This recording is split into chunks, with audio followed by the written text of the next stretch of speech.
기쁜 날입니다. 감사한 날입니다. 힘있게 우리 하나님을 찬양하며 하루 일과를 시작하기로 원합니다. 만복의 근원 하나님을 모시겠습니다. 만복의 근원 하나님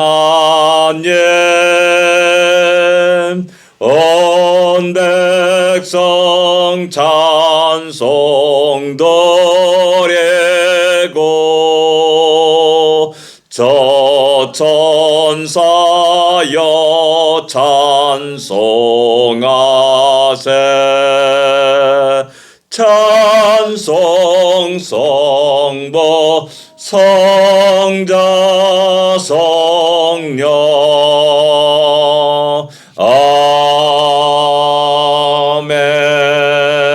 아멘. 오늘도 우리 만복의 근원에서 하나님과 함께 힘찬 하루 일과를 시작하기로 원합니다. 321장입니다. 날 대속하신 예수께 321장입니다.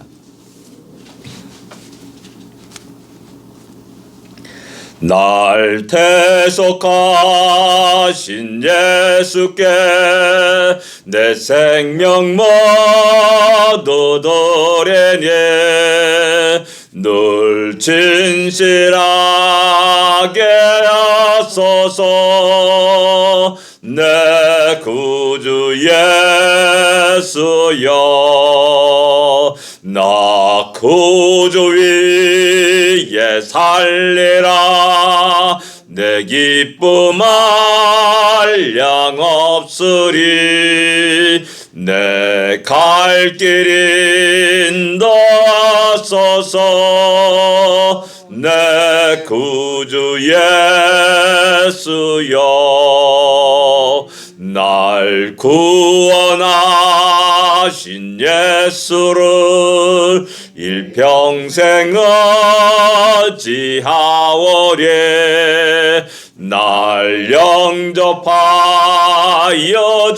주소서 내 구주 예수여 나 구주 위에 살리라 내 기쁨 한량 없으리 내 갈 길 인도하소서 내 구주 예수여 주 십자가에 달리사 날 자유하게 했으리 내 몸과 마음을 주 위에 다스게 하소서 나 구주 위에 살리라 내 기쁨 한량 없으리 내 갈 길 인도하소서 내 구주 예수여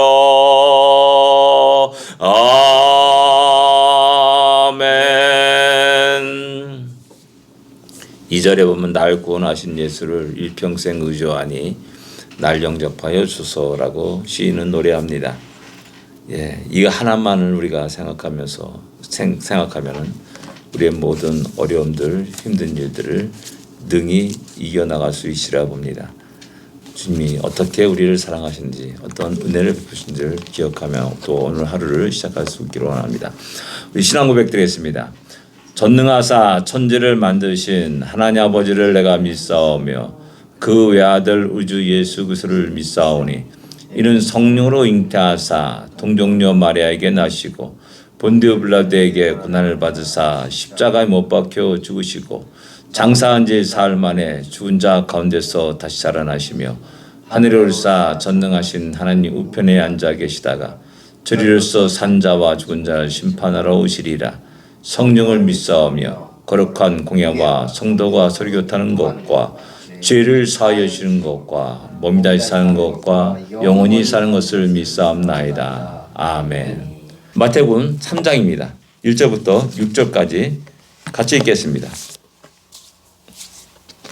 마태복음 3장 1절부터 6절까지의 말씀입니다.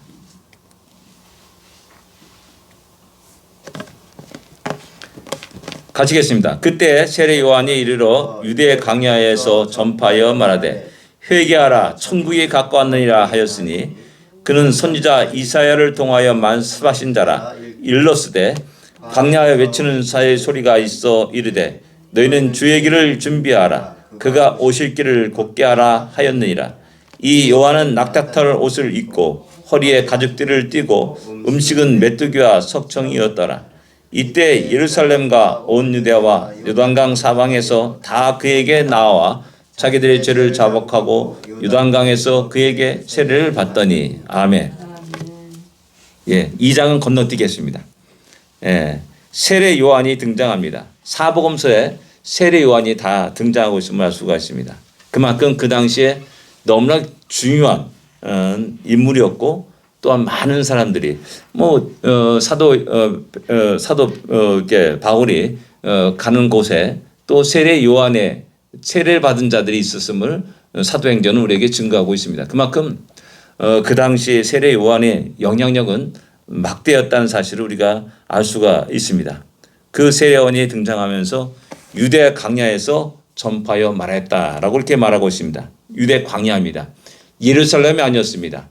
화려한 도시가 아니었고 사람이 인적이 드문 광야에서 외치기 시작했습니다. 그런데 놀란 변화가 일어났습니다. 사람들이 그에게 모여드는 겁니다. 우리 보통 그러지 않습니까? 고기가 많은 곳에 그물을 던져라 해가지고 사람들이 도시를 중심으로 해서 선교하고 복음을 전합니다. 그리고 많은 사람들이 구원받는 놀라운 역사가 있음을 우리가 잘 알고 있습니다. 그러나 여기 이 장면은 정반대입니다. 사람 인적이 드문 광야에서 외칩니다. 근데 그것이 소문 들어가지고 수많은 사람들이 모여들었습니다. 5절에 보면은 예루살렘에서 온 유대와 요단강 사방에서 다 그에게 나왔다라고 이렇게 말씀하고 있습니다. 하나님의 말씀은 생명이 있습니다. 능력이 있습니다. 사람들의 심령을 쪼개고 깨부십니다. 그리고 그들이 주 앞에 나와서 세례 요한 앞에 나와서 그의 입에서 나오는 주의 말씀을 듣기 시작했다라는 사실입니다. 인적이 없는 광야가 이제 사람으로 가득한 땅으로 변화된 놀란 천지개벽 역사가 일어났음을 우리에게 이야기해 주고 있습니다. 하나님의 역사는 우리의 지혜로 알 수가 없습니다. 하나님의 방법은 우리의 인간의 지혜로 측량할 수가 없다는 사실을 다시 한번 우리는 깨닫게 됩니다. 그가 외친 말씀이 뭡니까? 회개하라 천국이 가까웠느니라 라고 이렇게 말씀합니다. 회개하라. 그냥 죄를 자복하고 6절에도 자기 죄를 자복하고 세례를 받았다라고 이렇게 말씀합니다. 단순하게 우리 자기의 죄를 자백하고 또 회개하는 그런 것에서 좀 본질적인 문제로 좀 돌아갈 필요가 있습니다. 이 시대가 참으로 급격히 변하는 그런 시대 속에 있었던 그런 시대입니다. BC 63년에 하스모니안 왕가가 멸망을 당합니다. 로마에 의해서. 폼페이우스 장군이 성전에 예루살렘 지금 점령하고 성전을 파괴하면서 또 그 점령하면서 그의 모든 많은 제사장들을 레위 사람들을 예루살렘 주민들을 학살하고 죽였습니다. 이런 사건들이 세례 요한의 아버지 세대 또 좀 멀리 가면 할아버지 세대들은 명확하게 기억하는 사건인 겁니다. 그들은 진짜 질풍노도 같이 변하는 그런 변화의 시대를 살아가게 된 겁니다. 그럴 때 사람들은 어떻게 합니까? 무엇이 살 길이냐라는 것을 찾게 됩니다. 대부분 사람들이 그렇습니다. 우리나라도 마찬가지지 않습니까? 저희 세대도 그렇지 않습니까? 전쟁이 끝났어요. 얼마 있다 태어났습니다. 먹을 것이 없었습니다. 많은 사람이 굶주렸습니다. 그리고 많은 사람들이 자식을 버리고 떠나기도 하고 어디로 가기도 하고 그랬습니다. 그래서 그때 우리 당시에는 고아가 그렇게 많았습니다. 우리 국민학교 다닐 때 고아가 반드시 우리 각 반에 5-6명씩 있었습니다.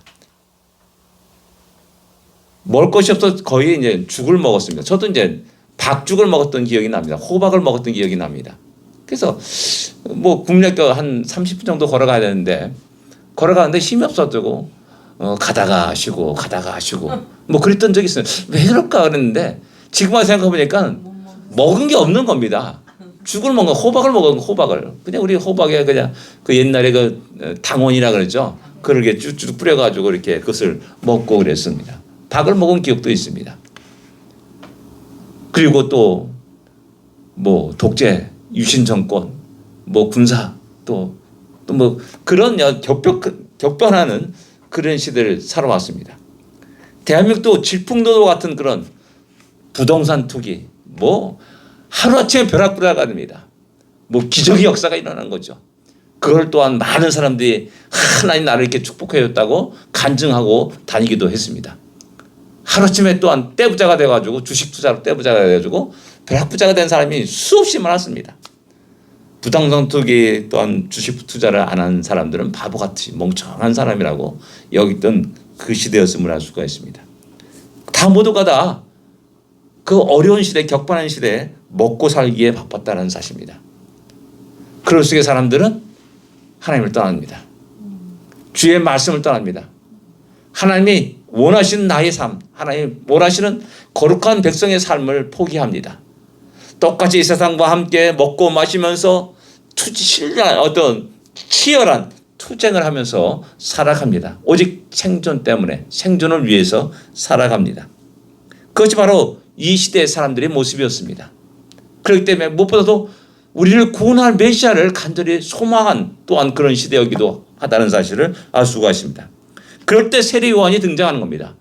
회개하라라는 말입니다. 그러면 그 회개하라는 말은 단순하게 너의 잘못을 회개하라는 그 이전에 하나님께 돌아오라라는 말입니다. 주의 말씀으로 돌아오라. 하나님 우리에게 원하시는 그 모습으로 다시 돌아오라. 하나님 이스라엘 백성 거룩한 백성에 답게 바르게 살 것을 갖다가 요구합니다.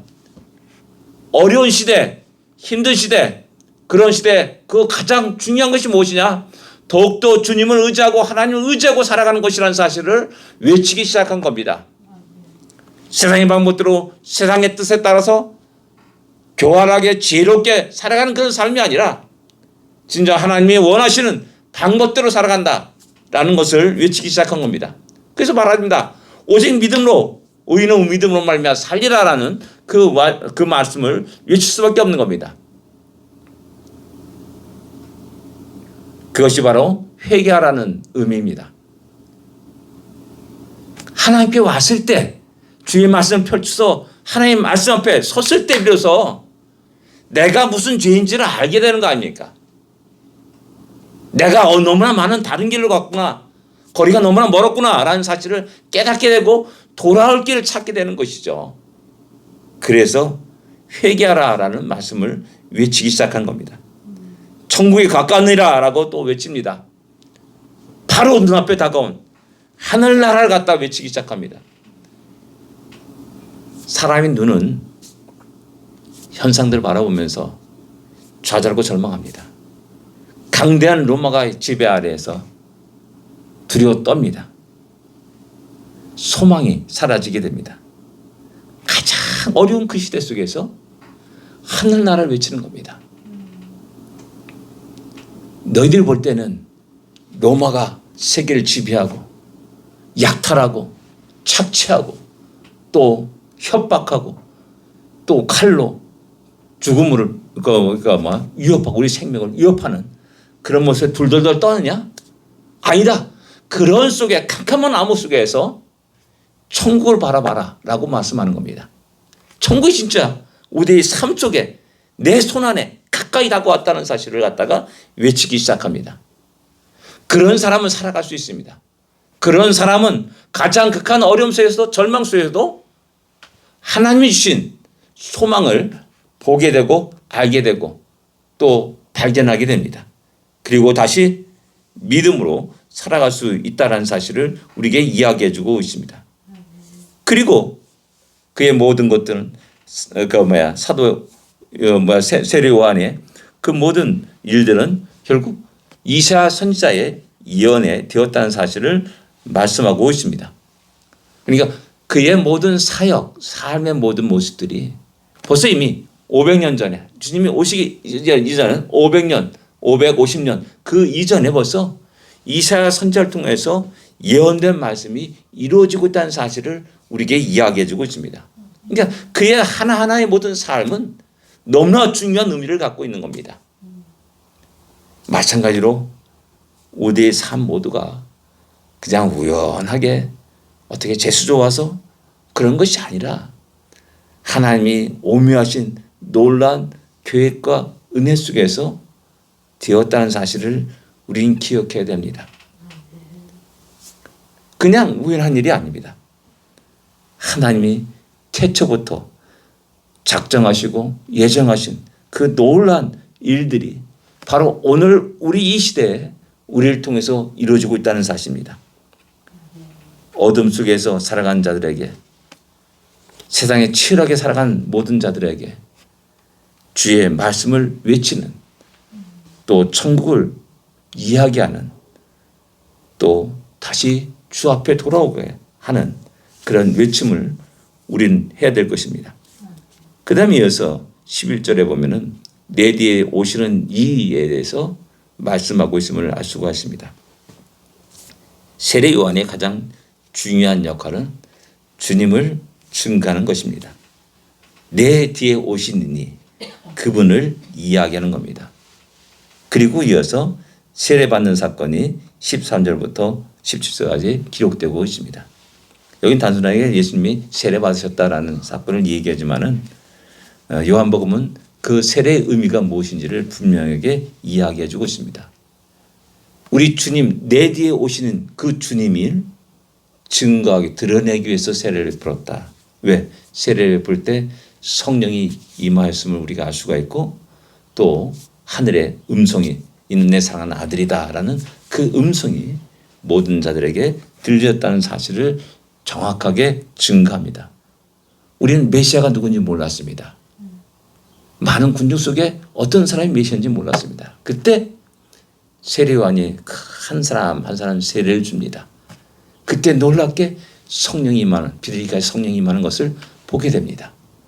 그리고 하나님의 음성이 들려지게 됩니다. 아, 바로 이분이 우리가 그렇게 기다렸던 메시아구나라는 사실을 모든 사람들에게 공적으로 선포하게 되는 겁니다. 그렇기 때문에 그는 몇 년인지 모르지만은 오랜 시간 수많은 사람들에게 세례를 베풀기 시작했다는 사실을 우리는 짐작할 수가 있습니다. 바로 그 역할을 충실히 감당한 사람이 세례 요한이었다는 사실을 우리는 알 수가 있습니다. 자신의 영광을 드러내지 않았습니다. 그의 모습은 낙타처럼 옷을 입고 또 가죽띠를 띠고 또 음식은 메뚜기와 석청이었다라고 말씀합니다. 화려한 음식이 아닙니다. 최고의 명품의 옷이 아니었습니다. 어쩌면 낡고 깨재재한 모습이할 수도 있고 어느 누구도 주목하지 않는 그러한 모습이기도 합니다. 그러나 그는 그거에 신경 쓰지 아니하고 자기를 부르신 하나님의 목적에 따라서 자신을 온전히 드려간 사람이 맞다가 우리에게 성경은 말씀하고 있는 겁니다. 오늘 우리는 하나님의 부름을 받는 자들입니다. 우리의 인생, 우리의 시간들을 어떻게 드릴 것인가를 갖다가 우리는 분명하게 알고 그 목적에 따라서 우리의 삶을, 시간을 드릴 수 있는 우리 모두가 되기를 기도합니다. 기도하겠습니다. 하나님 아버지, 은혜를 감사합니다. 우리의 인생 속에 우리를 찾아와 주시고 우리를 구원하신 그 놀라운 은혜를 우리가 한시도 잊지 않게 하여 주시옵시고, 하나님 우리를 부르신 그 목적대로 우리의 삶을 하나님께 드릴 수 있도록 인도하여 주옵소서. 오늘 새날을 우리에게 허락하심을 감사합니다. 이 날이 하나님의 목적에 합당한, 그렇게 쓰임받는, 드려지는 복된 하루가 되게 하여 주시옵소서. 예수님으로 간절히 기도드립니다. 아멘. 하늘에 계신 우리 아버지여, 이름이 거룩히 여김을 받으시오며 나라 임하옵시며 뜻이 하늘에서 이루어진 것 같이 땅에서도 이루어지리이다. 오늘날 우리에게 일용할 양식을 주옵시고 우리가 우리에게 죄진 자를 사하여 준 것 같이 우리 죄를 사하여 주옵시고 우리를 시험에 들지 말게 하시며 다만 악에서 구하옵소서. 대개 나라와 권세와 영광이 아버지께 영원히 싸움나이다. 아멘.